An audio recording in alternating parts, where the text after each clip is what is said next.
Hey, so I just got out of the shower and I'm going to show you how I work on my scar. I didn't realize this about surgeries until a friend told me, but you have to work on the scar, not just whatever's underneath that needs to heal, but the scar needs to heal too, which makes a lot of sense. And luckily through my physical therapy, I get scar work done, and my sports therapist is also working on it. But I'm working on it at home as well. I usually massage it twice a day, once in the morning after I get up and once in the evening before I go to bed. And it's important to do in case you didn't know, because you don't want scar tissue to build up underneath the scar on the inside. That would then affect the movement of the muscles and the structures around it. This is what I do.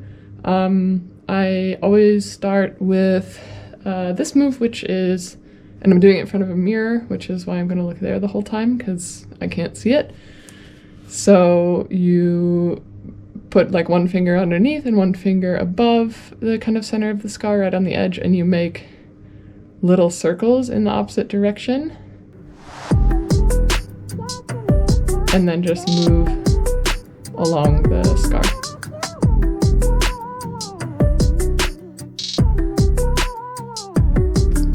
And then I do it again.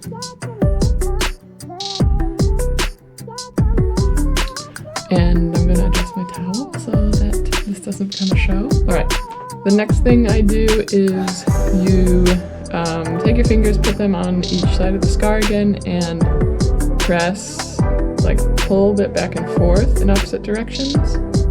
So kind of making the scar do like an S.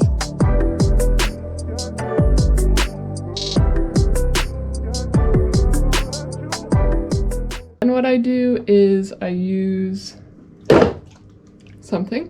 I use this stuff called BI oil.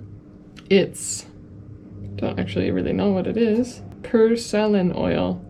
Don't know what that is, but it's some kind of oil that is apparently really good for scar healing. Yeah, I read a little bit about it on the internet, and you can use like cocoa butter, you can use other kinds of oils, but I read that this stuff was good, so I've got it, and I put a little bit on it because the next couple things I do not like to do with friction.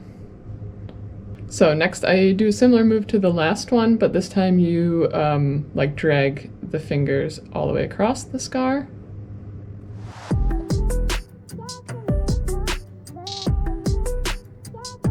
And I always do the things I do on the scar from the inside working out.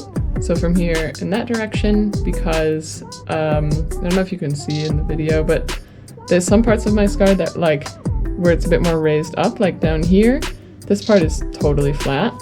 And then up here it's like a little bit raised as well.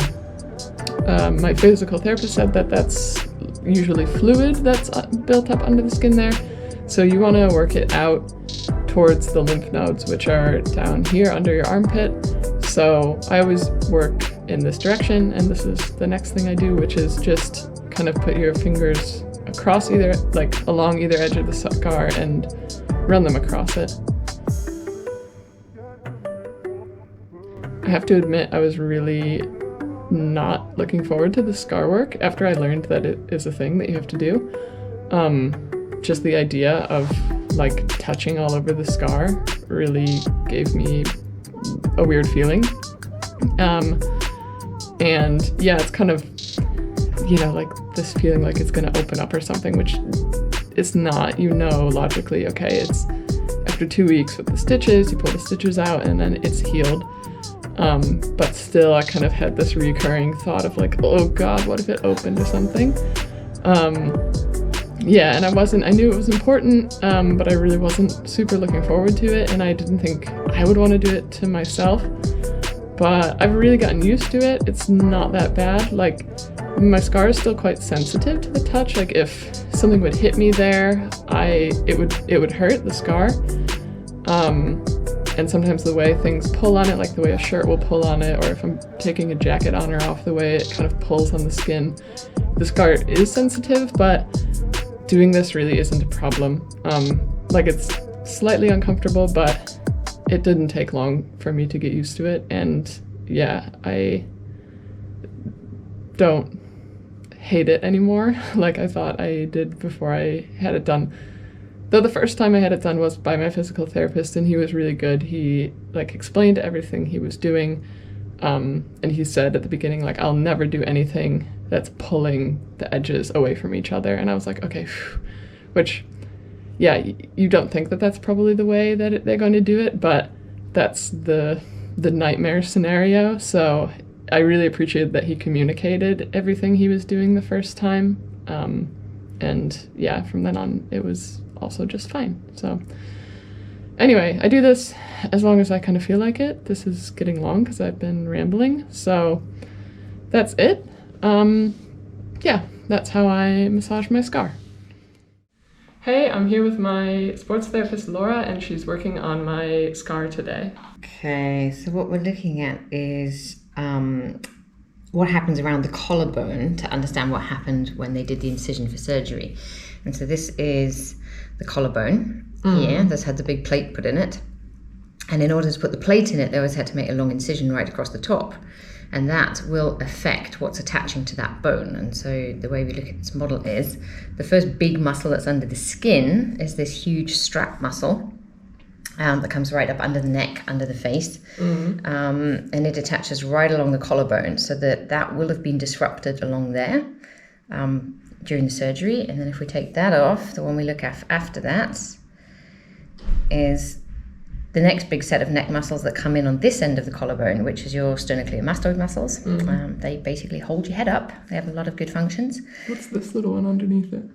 That's actually a tiny little subclavicular muscle, but that might also get disrupted, but it's on the underside of the clavicle. So it will get tied up in tissue when tissue starts to thicken, but that shouldn't have been affected by the break and the plate, but I can't say that for sure. It does lie very close to the bottom half of the collarbone. So the screws might be sitting on that one, potentially. That's what I was thinking, because they pop out a little bit. So. Yeah, if the screws pop out a little bit, they might be hitting that muscle, but this is just a model rather than exactly what's happening in your own collarbone. So the important ones that I'm looking at is what's happening at this end, because this end of the tissue is still a little bit more stuck than the other end. So we're looking at what's joining on this end of the tissue. Okay. And so there's no point going any lower on this, because then we just go down to real bone and muscle on the collarbone. But we can put the tissue back on up to that point. So it's everything across here that we're looking at and why it's moving a little differently at the moment. So if we compare this side, if you had something like a backpack or something on that is pulling your shoulder back on this side, what happens is the skin and everything from here moves with it. So you can see if I put my finger here lightly, this will all go back. And you can see the skin moves from at least here all over this area backwards to here. Right. Without any problem. And then if you're on the scar side, what happens if you do the same thing is this end of the scar is moving in the direction I'm pulling. Like if I had the backpack here, this bit will move over and is free to move. But nothing below your collarbone here is able to move past the collarbone. So if I show you this side moves. And this one, only that, it's more than a half, but it's about 2/3 of the scar is moving, and this is not moving. So everything from here isn't able to move in this direction. Right.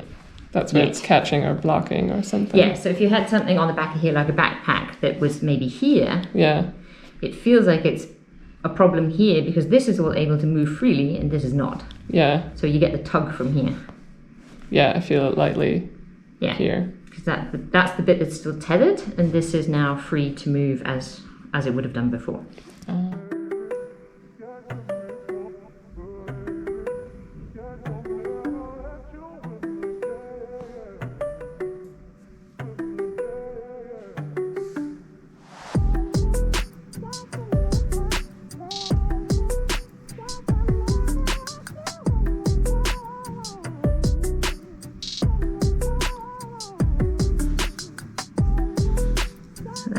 Where it's tethered, if I do that to it. And this moves. Moves left and right. and it all gathers up at that point.